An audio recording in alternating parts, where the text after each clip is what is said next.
Hello guys, kamusta ang lahat? Happy Sunday sa lahat. Samahan niyo ako guys, tara mag-spray tayo. Kasi ang dami pa rin ng mga garapata sa pader. Nilagyan ko na ng gamot yung spray na to, saka tubig. Kaya ayan, buti maganda tong pang spray na to kasi isang bomba lang, ang dami nang lumalabas na spray ng tubig at gamot. Kaya hanggang taas, ay, sagad na sagad yung spray ng gamot, abot lahat sila. Nangangalaglag nga pala lahat ng garapata na lalagyan ng spray. Ang dami pa din kasing gapang ng gapang sa pader.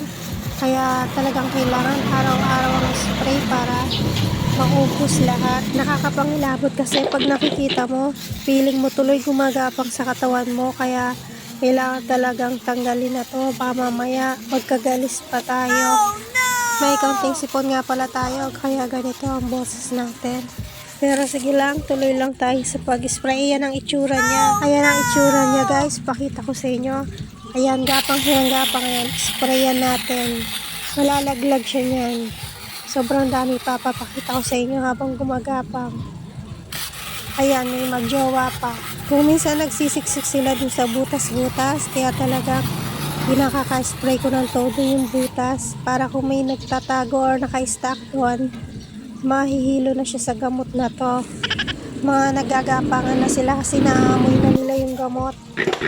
Ang dami pa rin kasi. Ayan, tuloy-tuloy lang tayo ng pag-spray kahit araw-araw para hanggang sa mawala na sila ng tuluyan. Mabuti talaga, maganda yung spray na to kasi ilang bomba lang talaga ang kailangan mo. Ang dami na ng sumisirit na tubig. Mabagsik nga itong nilagay kong gamot kaya bawal din sa mga bata, kaya hindi namin pinapupunta yung mga bata rito para hindi nila masagap yung amoy.